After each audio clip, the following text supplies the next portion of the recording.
नाम है हिरण्यकश्यप। भगवान ने 12 अवतार धारण करके हिरण्याक्ष का वध किया और हिरण्यकश्यप अपने भाई के दुश्मन को मारने के लिए तपस्या करने के लिए गया। कहाँ गया? मदराचल पर्वत पर। और कितना कठोर तप किया। सती पे मंदर द्रोण तप है परम बाहु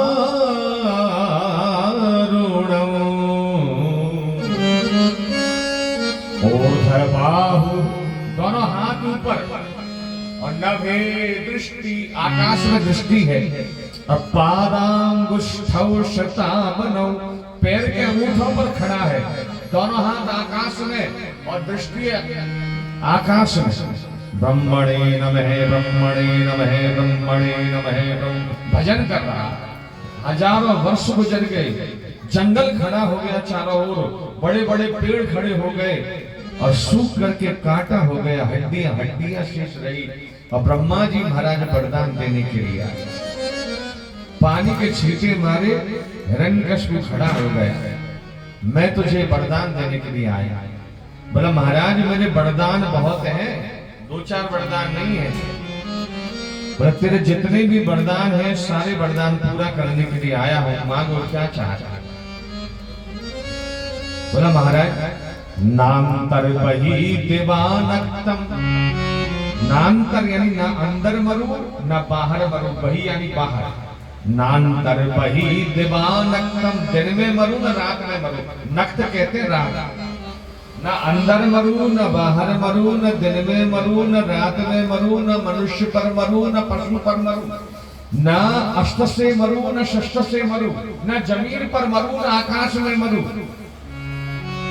ब्रह्मा जी ने कहा मरेगा नहीं क्या? बोला महाराज अभी तो मैंने मांगना शुरू किया है।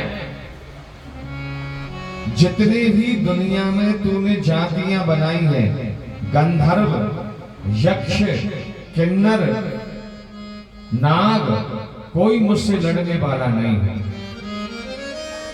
और अप्रतिद्वंदताम युद्धे एक पत्यम च देहिना, दुनिया में मुझसे कोई युद्ध करने वाला ही नहीं।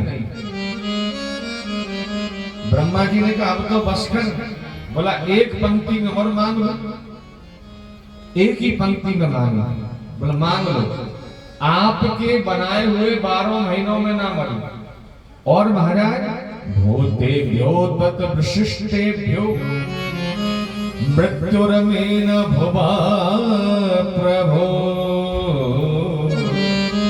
आपकी बनाई हुई सृष्टि में किसी के भी द्वारा मेरी मृत्यु ना। ब्रह्मा जी ने कहा और कुछ? बोला बस। तो सुन ले, तूने अपने बचाव के बहुत उपाय किए, परंतु जिसने मृत्यु लोक में जन्म लिया है उसे मरना ही पड़ता है। जिसका जन्म हुआ है उसकी मृत्यु तय है और तू भी मरेगा। ब्रह्मा जी कहकर चले गए और हिरण्यकश्यप लौट करके राजमहल आ गया। हिरण्यकश्यप के 4 बेटे हैं, लाद, अल्लाद, सल्लाद और प्रहलाद। सबसे छोटे बेटे का नाम है प्रहलाद। इनको पढ़ाने वाले 2 आचार्य हैं, एक का नाम है संड और एक का नाम है अमर्क। इनको संडा मर्क कहते हैं और ये शुक्राचार्य के दोनों बेटे हैं। हिरण्यकश्यप ने कहा आप दैत्यनीति पढ़ाओ, कूटनीति पढ़ाओ, राजनीति पढ़ाओ, छल नीति पढ़ाओ, पर धर्म की बात मत बता, धर्म की बात मत करना। बोला ठीक है। एक दिन गुरुजी ने लिखा श्याम पट्ट पर, ब्लैक बोर्ड पर लिखा इस दुनिया का मालिक हिरण्यकश्यप है। और सारे विद्यार्थियों ने अपने अपने स्लेट पर लिख करके गुरुजी के सामने रख दिया। हर एक स्लेट पर लिखा है इस दुनिया का स्वामी हिरण्यकश्यप है। पर एक श्याम पट्ट पर क्या लिखा है? एक श्याम पट्ट पर लिखा है इस दुनिया का स्वामी श्री हरि नारायण है। बोला ये किसने लिखा? प्रहलाद ने कहा गुरुदेव ये मैंने लिखा है, मैंने लिखा है। जो मैंने लिखा वो क्यों नहीं लिखा? तो प्रहलाद ने कहा गुरुजी की बात बताओ, आपने लिखा वो सत्य है या मैंने लिखा वो सत्य है? सत्य तो वही है बेटा जो तूने लिखा है, पर से दीनों राज सेवक है। राजा का जो सेवक होता है वो दीन होता है। भाई मास्टर तो वो पढ़ाएगा जो सिलेबस में है, उससे ज्यादा नहीं पढ़ा सकता। अब 150 वर्ष पहले हमारे देश में एक वैज्ञानिक हुआ जब अंग्रेजों का राज था, और वैज्ञानिक का नाम क्या था? उसका नाम था डार्विन, जिसने विकासवाद की थ्योरी लिखी। उसने लिखा कि मनुष्य बंदर की संतान है। पूछ घिस गई तो मनुष्य बन गए। अब बताओ आप बंदर की संतान हो क्या? और आज भी पढ़ाया जा रहा है। ये डार्विन ने विकासवाद की थ्योरी में लिखा, आज भी पढ़ाया जाता है कि मनुष्य बंदर की संतान है। अरे आज से 5000 वर्ष पहले सिंधु घाटी में बैठ करके भारत के ऋषिमुनियों ने ये वेद पुराण लिखे। हम बंदर की संतान, और बंदर से मनुष्य बने तो अब बंदर क्यों रह गए साहब? ये मनुष्य क्यों नहीं बनते? पर फिर भी पढ़ाया जा रहा है, फिर भी सुनाया जा रहा है। क्यों? सदीनो राज सेवक है। जो राजा का सेवक होता है वो दीन होता है, उसको तो वही पढ़ाना पड़ेगा। हिरण्यकश्यप आया और हिरण्यकश्यप ने गोद में लेकर पूछा तूने क्या पढ़ा है? तो नवदा भक्ति बता दी। भगवान का भजन करो, भगवान का कीर्तन करो, एकांत में बैठकर स्मरण करो। प्रहलाद को उठाकर फेंक दिया और निर्णय ले लिया कि ये मानेगा नहीं, इसे मृत्यु दंड दिया जाएगा। और भागवत में लिखा है 2 श्लोकों में प्रहलाद को कौन कौन से दंड दिए गए। सबसे पहले लिखा है दिग्गजय, हाथी छोड़े गए। कई हाथियों को मदिरा पिलाई शराब, और मदिरा के नशे में मदमत्त हाथी झूमते चले आ रहे हैं। और चौराहे पर प्रहलाद जी को पटक दिया। 4 बेटे हैं, एक बेटा मर जाएगा, कोई फर्क नहीं पड़ेगा, कुचल दो, मसल दो। इधर से हाथी झूमता आ रहा है, उधर से हाथी झूमता आ रहा है। प्रहलाद जी बैठे हैं, लगता है पिताजी ने काम शुरू कर दिया। हाथी चारों ओर से दौड़ते आ रहे हैं और प्रहलाद जी दोनों आंख बंद करके भगवान का नाम जप रहे हैं, कीर्तन कर रहे हैं। और जैसे ही हाथी सामने आए तो निकल जाते पैर बढ़ाकर। एक हाथी प्रहलाद के सामने आया, अंकुश मार रहा है महावत, और हाथी ने पैर उठाया, प्रहलाद के माथे पर रखने के लिए पैर बढ़ाया और माथे तक पैर पहुंचा, पैर खींच लिया और सूंड बढ़ाई और प्रहलाद को उठाया और पीठ पर बिठा लिया। बोलिए वृंदावन बिहारी लाल की जय। दूसरा दंड भागवत में लिखा है दंडशूकस्य। दंडशूक किसे कहते हैं? दंडशूक कहते हैं सर्पों को, संस्कृत में 2 जीभ वाले। तो सपेरे बुलाए और सपेरों को बुला करके कहा कि सैकड़ों सर्प लेकर के आए। अब सैकड़ों सर्प लेकर के आए, एक कमरे में फेंक दिए और प्रहलाद को उठाकर कमरे में फेंक दिया, किवाड़ बंद कर दिया। आप कल्पना कीजिए कितना भयंकर दंड है। सैकड़ों सर्पों के बीच में प्रहलाद जी बैठे हैं। हमसे कोई कह दे कि 1 घंटे पहले इस कमरे में हमने सर्प देखा था, अब है या नहीं, आप जाओ आराम से सो जाओ, तो हिम्मत नहीं पड़ती साहब। सैकड़ों सर्पों के बीच में प्रहलाद जी बैठे हैं और सर्प चारों ओर चक्कर लगा रहे हैं। प्रहलाद जी महाराज के ऊपर भी सर्प निकल जाते, नीचे उतर जाते।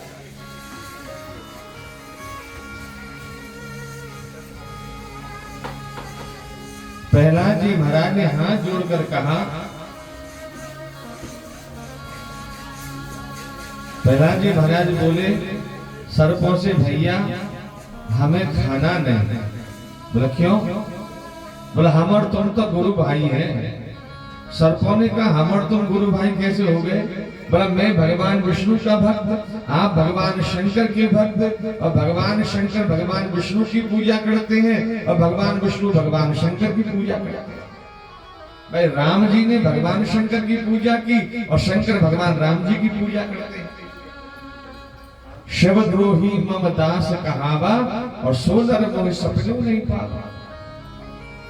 उधर नारायण ने भोलेनाथ से कहा भोलेनाथ मेरा भक्त तेरे भक्तों में फंस गया, जरा कृपा कर दे। और भोलेनाथ ने हाथ उठाया और भूखे सर्पों का पेट भर गया और सर्प चक्कर लगाने लगे, पर दंशन के नाम पर प्रहलाद को किसी ने काटा ही नहीं। 3 दिन बाद दरवाजा खोला और भूखे सर्प बाहर निकले, सैनिकों को काटने लगे, धड़ाम धड़ाम करके सैनिक गिरने लगे और प्रहलाद जी अंदर बैठे बैठे कीर्तन कर रहे। बोला ये तो मरा ही नहीं।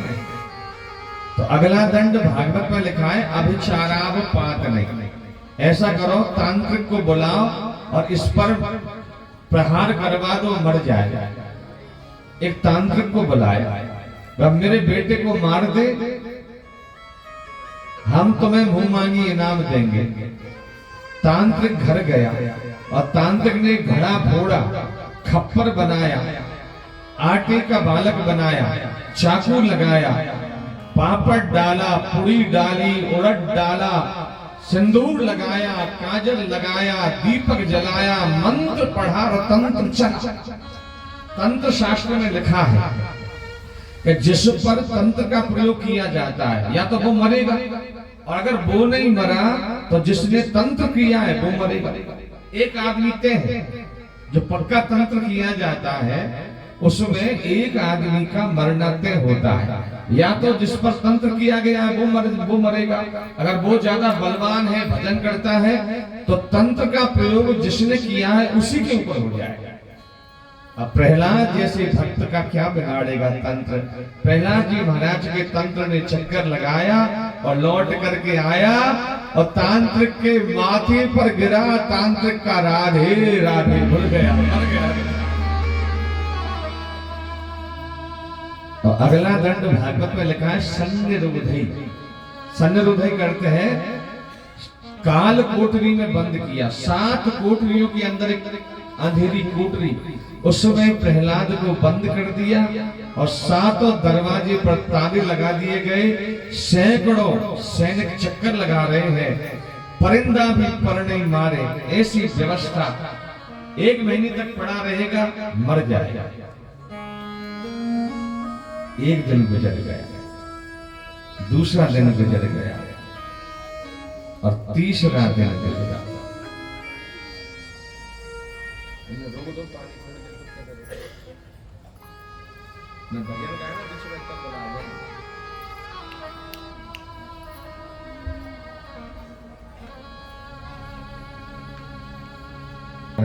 बंद 7 कोठरियों के अंदर।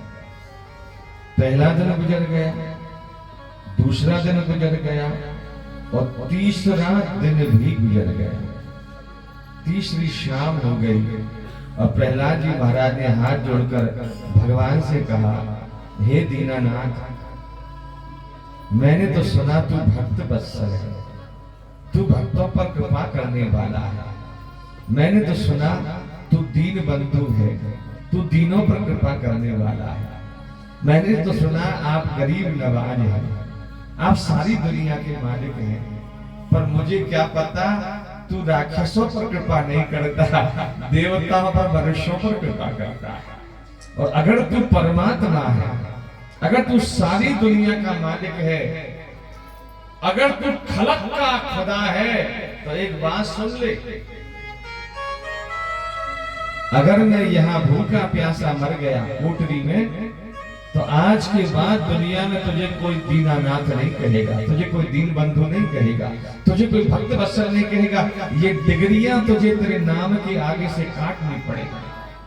तू एक भक्त की रक्षा नहीं कर सकता, तू एक गरीब की रक्षा नहीं कर सकता, तो काहे का गरीब निवाज, काहे का दीनानाथ, काहे का तू दीन बंधु। और जैसे आज प्रहलाद ने भगवान से निवेदन किया, उधर वैकुंठ में भगवान 3 दिन से बैठे हैं, कुछ नहीं खाया पिया। भगवान ने लक्ष्मी को बुलाया, लक्ष्मी सारे संसार को भोजन मिल गया? बोला महाराज आज का भोजन मिल गया। एक बात बताओ, बोला पूछो, प्रहलाद के भाग्य में भोजन मिला के नहीं मिला? आज प्रहलाद को भोजन मिला कि नहीं मिला? लक्ष्मी ने आंख बंद करके ध्यान लगाया।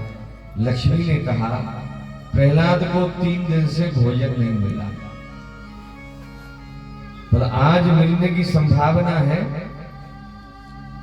पर आज प्रहलाद को भोजन मिलेगा, पर भोजन कहां से मिलेगा ये मुझे पता नहीं, पर ये पक्का है कि मृत्यु लोक से भोजन नहीं मिलेगा, आज कहीं और किसी लोक से उसके लिए भोजन आएगा।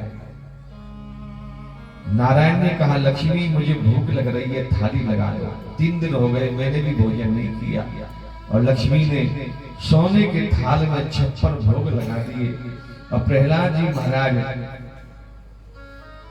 नारायण के सामने थाली लगाई और नारायण ने हाथ जोड़ करके अन्नपूर्णा को प्रणाम किया, हाथ में जल लेकर के छोड़ा और कहा हे अन्नपूर्णा आज मैं भोजन नहीं करूंगा।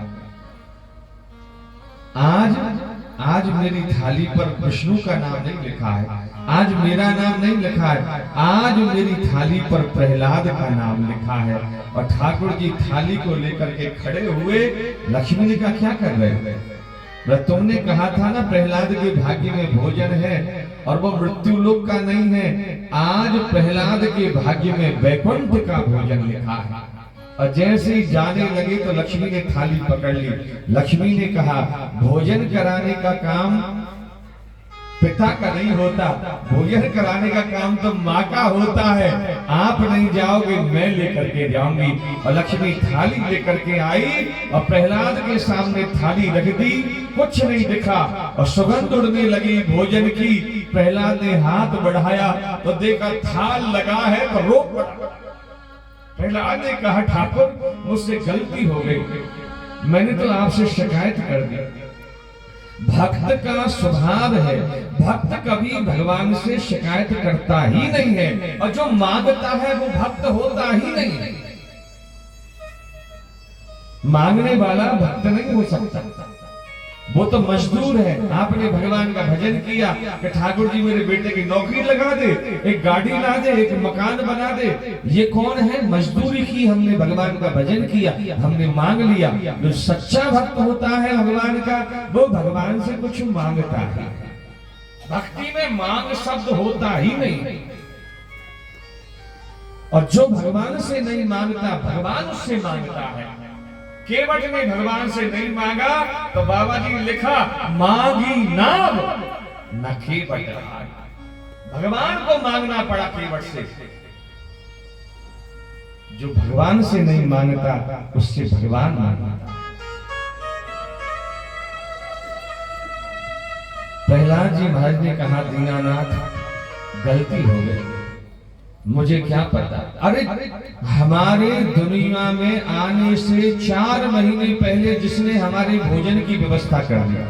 जब जीव माँ के गर्भ में होता है तो जन्म के 4 महीने पहले माँ के स्तनों में दूध आ जाता है। जिसने हमारे दुनिया में आने से पहले भोजन की व्यवस्था कर दी, क्या वो भूखा सो जाने देगा? इतना भरोसा नहीं है। जब दांत नहीं तो को दूध दियो, जब दांत नहीं तो दूध की व्यवस्था की। और दांत दिए तो है अन्न भी देगो, दांत दिए तो अन्न भी देगा। और जल में थल में पशु पक्षी में सबकी सुध लेत वो तेरी भी देगो। तुझे तो हाथ पैर दिए साहब, पर वो कीड़े मकोड़े पशु पक्षी वृक्ष सबकी व्यवस्था करता। तुलसी बिरवा बाग को घर में तुलसी का पेड़ लगाया और श्री चट ही मुरझाए। रोज जल करते हैं फिर भी तुलसी सूख जाती है। और राम भरोसे जे रहे बे पर्वत पे हरिया। जो भगवान पहाड़ पर कौन पानी देने जाता है? आप जाते हैं? राम भरोसे जी रहे वे पर्वत पे आए। 1 महीने तक प्रहलाद के लिए भोजन की व्यवस्था करती रही रक्षा, और 1 महीने बाद दरवाजे खुले तो क्या देखा? सोने की थाली, कटोरी, चम्मच, लोटा, गिलास ढेर पड़ा। हिरण्यकशिपु ने कहा, तेरे लिए किसने व्यवस्था की? कौन भोजन लाता था? प्रहलाद ने कहा, जो चींटी से लेकर हाथी तक का पेट भरता है, जो ब्राह्मण से लेकर के चांडाल तक का पेट भरता है, जो भक्तों पर कृपा करता है और आप जैसे भक्त विरोधी दुष्टों पर भी कृपा करता है, वही परमात्मा मुझे भोजन देने के लिए आया। अगला दंड भागवत में लिखा है, गर्दानी। गर कहते हैं विष को, जहर पिलाएगा। और जहर कौन पिलाएगा? देखिए निर्णय, जहर पिलाएगी कयाधु, मतलब माँ के हाथ में जहर का प्याला दिया कि तुम अपने बेटे को जहर पिला, और जहर का प्याला लेकर के कयाधु खड़ी है, सोच रही है अगर मैंने प्रहलाद को जहर पिला दिया और प्रहलाद मर गया तो माताओं के इतिहास में कलंक लग जाएगा। एक ऐसी दुष्ट मां हुई जिसने भगवान के भक्त को जहर देकर मारा। और दिव्यापराध क्षमा स्तोत्र में दुर्गा सप्तशती में शंकराचार्य जी महाराज ने लिखा है, को पुत्रो जायेते क्वचिदपि कुमातान भवति। बेटा भले ही कपूत हो जाए पर माता कुमाता होती ही नहीं। पूत कपूत सुने हैं लेकिन सुनी न मात को। और कयाधु ने निर्णय कर लिया कि आधा जहर मैं पी जाऊंगी, आधा प्रहलाद को पिला दूंगी, मैं भी मर जाऊंगी, प्रहलाद भी मर जाएगा और मेरे पति का संकट टल जाएगा। इतने में प्रहलाद जी आ गए। प्रहलाद जी ने कहा, मां तू रो क्यों रही है? बोला, बेटा तेरे पिता ने तेरे लिए विष भेजा है कि जहर पिला दो, मार दो, पर अगर मैंने तुझे पिला दिया तो मां का नाम कलंकित हो जाएगा। ऐसा करती हूँ, पहले मैं आधा पी जाती हूँ, फिर तू शेष बचे आधा तू पी जाना, मैं भी मर जाऊंगी, तू भी मर जाएगा। प्रहलाद ने झपट करके विष का प्याला पकड़ा और प्रहलाद ने कहा, मां अगर तूने पिया तो तू मरेगी, ये पक्का है, और मैंने पिया तो मैं नहीं मरूंगा, ये भी पक्का है। जब मैं हाथी से नहीं मरा, जब मैं सर्पों से नहीं मरा, जब मैं भूखा नहीं मरा, तो जहर क्या मारेगा मुझे? और प्रहलाद जी ने झपट करके प्याला छीना और होठों पर लगाया। उधर नारायण ने भोलेनाथ से कहा, बाबा मैंने तो कभी जहर पिया नहीं, आपने पिया है, मेरा भक्त विष पी रहा है, मेरे भक्त के ऊपर कृपा कर दे, तू विष का पान कर जा और मेरा भक्त जल पी जाए। मानो कि भोलेनाथ ने होठ लगा दिए, विश्वनाथ ने विष का पान किया और शेष बचा जल, उसे प्रहलाद जी पी गए। ये तो बात है सतयुग, करोड़ों वर्षों पहले की बात है। आपको मात्र 500 वर्ष पहले की बात बता। राजस्थान में एक गंगा निकली, भक्ति की गंगा, एक कृष्ण नाम का छलकता पैमाना जिसका नाम था मीरा। राणा जी ने मीरा को बहुत परेशान किया। राणा जी ने मीरा को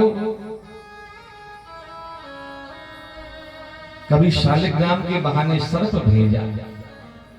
एक बार राणा जी ने चरणामृत में जहर मिलाकर भेज दिया और मीराबाई के हाथ में चरणामृत गया। पुजारी ने कहा, राणा जी ने आपको चरणामृत भेजा है।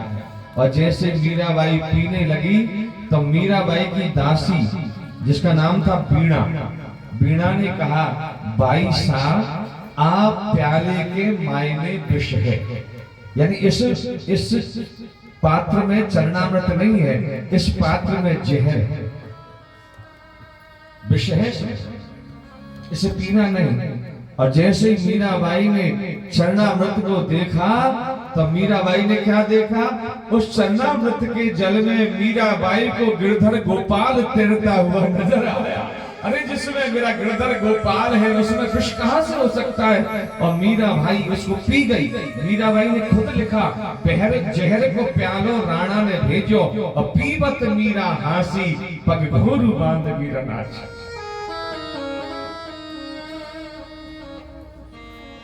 मीराबाई को राणा जी ने धक्का देकर के निकाल दिया था। मेवाड़ से मीरा को धक्का देकर निकाल दिया। मीरा संतन ढंग बैठे बैठे लोक लाज खोई, तूने हमारे कुल की मर्यादा मिटा दी, निकल जा मेरे घर से। और मीराबाई मेवाड़ को प्रणाम करके वृंदावन आ गई। अब वृंदावन में संतों के पास रहने लगी। तो संतों ने कहा, मीराबाई आपको वृंदावन नहीं रहना चाहिए। बोला क्यों? बोला आपको तो द्वारका जाना चाहिए। मीराबाई ने कहा क्यों, मैं वृंदावन नहीं रह सकती? वृंदावन में तो कृष्ण की गोपियां रहती है, पत्नी नहीं रहती। पत्नी तो द्वारका में रहती है और तू तो कृष्ण की पत्नी है। मीरा ने लिखा, जाके सिर मोर मुकुट मेरो पति सुत।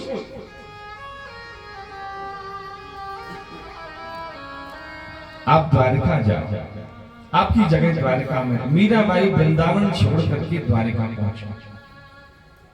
और द्वारका में मीराबाई रणछोड़ के मंदिर में, भेंट द्वारका में, जो द्वारका तो डूब गई, तो भेंट द्वारका है जो अब मौजूद है, वहां रणछोड़ का मंदिर है। और मीराबाई वहां रणछोड़ के मंदिर में भगवान को भजन सुनाती। इधर जब मीराबाई ने मेवाड़ छोड़ा तो मेवाड़ में अकाल पड़ गया, वर्षा नहीं हुई। बंधुओं, जहां भक्तों का अपमान किया जाता है उस देश का भाग्य रूठ जाता है। जब विभीषण को रावण ने ठोकर मारी, निकल जा लंका से, तो तुलसीदास जी ने लिखा, रावण जब ही विभीषण त्यागा, भयउ विभव बिनु तब ही अभागा। रावण भाग्यहीन हो। जब विदुर जी महाराज ने कौरवों को छोड़ा तो भागवत में लिखा है, आज विदुर नहीं जा रहा है, आज कौरवों का भाग्य रूठ कर जा रहा है। जिस देश में संतों का, भक्तों का अपमान किया जाता है उसका भाग्य रूठ जाता है। मीराबाई गई तो वर्षा नहीं हुई। विद्वानों ने कहा, मीराबाई को बुलाइए नहीं तो वर्षा नहीं होगी।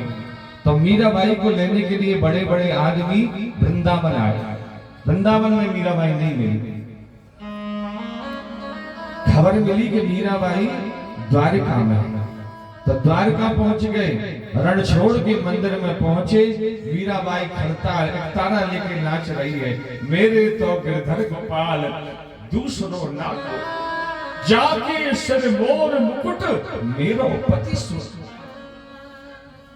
मेवाड़ के लोगों ने कहा, मीराबाई चलिए, आपके जाने के बाद मेवाड़ में वर्षा नहीं हुई, आपके चरण पड़ जाएंगे तो मेवाड़ में वर्षा हो जाएगी। मीराबाई ने कहा, जब मुझे धक्का देकर के निकाला तब कहां चले गए थे तुम लोग, और मैं अब रणछोड़ की शरण में आ गई, मेरे पति के पास आ गई, इसकी आज्ञा के बिना नहीं जाऊंगा, मैं पूछ के आती। और मीराबाई मंदिर में प्रवेश कर गई, रणछोड़ के मंदिर में प्रवेश कर गई और धीरे से किवाड़ लगा दिया। बिल्कुल बंद नहीं किया, एक किवाड़ के ऊपर एक किवाड़ रख दिया, पट लगा दिए। और मीराबाई ने रणछोड़ के सामने दोनों हाथ फैला के कहा, एक बात बता दो गोपाल, रणछोड़, हे द्वारका नाथ, एक बात बता दे कि तेरा भजन करने वाला क्या इतना ही दुख पाता है? जो तेरा भजन करता है उसको दुख ही मिलता है क्या? जहर पिलाया, सर्प भेजा, जगह जगह अपमानित किया, धक्का देकर घर से निकाल दिया, और वही लोग फिर लेने के लिए आ गए। अब चली जाऊंगी, फिर अपमान करेंगे। एक बात बता दे द्वारका नाथ, तेरी मीरा कब तक अपमान सहती? ठाकुर कब कृपा करेगा। और जैसे ही दोनों हाथ फैला के मीरा की आंखों से आंसू निकले कि रणछोड़ की मूर्ति फट गई और अंदर से हाथ निकला और मीरा का हाथ पकड़ा और मीरा को खींचा और मीरा बाई रणछोड़ की मूर्ति में समाती हुई चली। बोलिए मीरा बाई की जय। केवल मीरा की चुनरी का पल्लू पकड़ में आया, उसको ला करके मेवाड़ के किले में बांधा, तब वर्षा हुआ। आज भी बना। भारत की दो घटना ऐसी हैं, एक तो मीराबाई रणछोड़ की मूर्ति में समाई और एक चैतन्य महाप्रभु जिन्होंने वृंदावन की खोज की, जिन्होंने सारी दुनिया को हरे कृष्ण कृष्ण कृष्ण हरे हरे, हरे राम राम राम हरे हरे ये मंत्र दिया। वो चैतन्य भगवान जगन्नाथ की मूर्ति में समा गए। इन दोनों की लाश नहीं है, जगन्नाथ भगवान की मूर्ति में समाहित हो। अगला दंड पहाड़ से फेंका गया, अग्नि में जलाया गया, खौलते तेल में, उबलते तेल में डाला गया, पर प्रहलाद का कुछ नहीं बिगड़ा। एक हिरण्यकश्यप की बहन जिसका नाम था ढूंढा, जिसके होलिका कहते हैं, ढूंढा आई, देखा भाई बहुत दुखी है। क्या बात है, आप दुखी बहुत हो? बोला मेरा बेटा मरने में नहीं आ रहा है। बोला ब्रह्मा जी ने मुझे शीतल वस्त्र दिया है, मैं मार दूंगी। और बुआ जी अपने भतीजे को गोद में लेकर के और जलती हुई आग में कूद पड़ी और हवा को लगे वो सरपट्टा और बुआ जी को उड़ गए दुपट्टा और प्रहलाद के ऊपर आया। प्रहलाद जी बच गए और बुआ जी मर गए। अंत में जल्लाद प्रहलाद को लेकर के गए पहाड़ के ऊपर और पैर पकड़ करके घुमाया और फेंक दिया। इधर गिरा तो समुद्र, इधर गिरा तो पहाड़। आज तो प्रहलाद मर ही जाए कि गिर से गिराया और प्रहलाद को प्रमादियों ने तो सेज सी बना ली दीनानाथ अपनी बाहों की। ठाकुर जी ने हाथ बढ़ाया और प्रहलाद को गोद में ले लिया। चिंता मत कर, अब मैं आया। प्रहलाद जी आ गए। प्रहलाद जी अपने घर पहुंचे और बाद में जल्लाद पहुंचे। जल्लाद बोले महाराज फेंक के आ गए। प्रहलाद ने कहा किसको फेंक के आए, मैं तो यहीं बैठा हूं। हिरण्यकश्यप ने सैनिकों से कहा मार दो इसे। और शेर, बर्छी, भल्लम, भाला, तलवार, अनेक प्रकार के अस्त्र शस्त्र लेकर के प्रहलाद के ऊपर टूट पड़े, पर प्रहलाद का कुछ नहीं बिगड़ा। और अंत में हिरण्यकश्यप ने अपने हाथ में गदा उठाई और प्रहलाद के पास गया और प्रहलाद से कहा रे दुर्बनीत मंदात्मन कुल भेद कराधम अधम दुष्ट कुल के कलंक, तू ये बता तू मेरे हाथ से मरना चाहता है और मैं ये जानना चाहता हूं कि तेरी रक्षा कौन करता है। और क्या कहा, सवई बलम बलनाम चापरेयम, तू किसके बल पर मुझसे दुश्मनी कर रहा है। प्रहलाद से हिरण्यकश्यप ने प्रश्न किया किसके बल पर मुझसे दुश्मनी कर रहा है। रावण ने कहा हनुमान जी से कहीं के बल घाले से बल खींचता। अरे बंदर, तूने किसके बल पर मेरी लंका को उजाड़ा है, मेरी अशोक वाटिका को उजाड़ा है। तो हनुमान जी ने कहा जाके बल्लभ लेश ते जिते चराचर झार और तास दूत में जाकर हरि आगे मिला। जिसकी एक कृपा मिल जाए तो ब्रह्मांड फलीभूत हो जाता है, निर्माण हो जाता है। जिसकी कृपा से सारा संसार भोजन करता है, जिसकी बल से शेषनाग 14 लोगों को माथे पर रखता है और जिसकी कृपा का एक छींटा मिल गया तो तू लंका का राजा बन गया। उसी राम का मैं दूत हूं। अब प्रहलाद ने क्या कहा, जिसके बल पर सारी दुनिया अपने आप को बलिष्ठ समझती है, मैं उसी के बल पर जिंदा। बोला कहाँ है? तुझ में है, मुझ में है, तेरी तलवार में है और खंबे में भी है। और खंबे की ओर इशारा किया तो हिरण्यकशिपु ने कहा खंबे में तो मुझे नहीं दिख रहा। तो प्रहलाद ने कहा तुझे नहीं दिख रहा, ये तेरी आंखों का दोष है, पर मुझे दिख रहा है। और सच्चाई ये है कि प्रहलाद को भी नहीं दिख रहा। प्रहलाद को तो विश्वास है कि कण कण में परमात्मा है और सर्वत्र मेरी रक्षा करते हैं, तो खंबे में भी है। और भागवत में लिखा है प्रहलाद ने हाथ जोड़ के कहा कि ठाकुर जी आपको मेरी रक्षा करने के लिए आना ही है, आपने मुझे वचन दिया है और आपको आना है। तो तेरे भक्त के मुंह से निकल गया कि खंबे में है तो आना है। तो प्यारे आज प्रहलाद के ऊपर कृपा कर दे और खंबे को चीर कर ही निकला। तो सुखदेव जी कहते हैं सत्यम विधातम निज भृत्य भाषितम, अपने भक्त की बात रखने के लिए परमात्मा खंबे से निकलने की तैयारी कर रहे हैं। और गगड़ गड़गड़ान्यो खंभ फाट्यो बड़ चरचराय और निकषो और नरना हरिको रूपमती भयान। बोलिए कृष्ण के भगवान की। जैसे ही मुष्ट का बांध करके खड़ा हुआ, खंबा फटा, नृसिंह भगवान का प्राकट्य हुआ, जीभ लपलपाने लगे, आंखें लाल लाल, आधा मनुष्य आधा पशु शेर। प्रहलाद से कहा हिरण्यकशिपु ने यही है कि तेरा भगवान? प्रहलाद ने कहा यही है। बेचारे ने कभी भगवान देखा ही नहीं, बोला यही है। हिरण्यकशिपु भगवान की ओर लपका और भगवान नृसिंह ने हाथ बढ़ाया, तलवार खींची और प्रहलाद को अपनी जंघाओं पर रखा। बोला देख, नृसिंह ने हिरण्यकशिपु को अपनी जंघाओं पर रखा, मैं तुझे मारने के लिए आया। बोला मुझे कोई नहीं मार सकता, मेरे पास बहुत सारे वरदान हैं। बोले कौन कौन से वरदान है बता। बोला ना दिन में मरू न रात में मरू। तो नृसिंह भगवान ने कहा ना दिन है ना रात है, ये दिन और रात के मिलन का समय है, संध्या का समय। ना धरती पर मरू ना आकाश में मरू। बोला ना तू धरती पर है ना आकाश में है, मेरी जंघाओं पर है। ना अंदर मरू ना बाहर मरू। नृसिंह भगवान ने कहा ना तू अंदर है न बाहर है, देहरी पर। जो दरवाजे पर देहरी बनाते थे पहले, तो देहरी पर। बोला महाराज ना मनुष्य से मरू ना पशु से मरू। नृसिंह भगवान ने कहा तूने मुझे ठीक से देखा नहीं क्या? मैं आधा नर हूं और आधा शेर हूं, आधा मनुष्य हूं आधा पशु। और कोई वरदान? न अस्त्र से मरू न शस्त्र से मरू।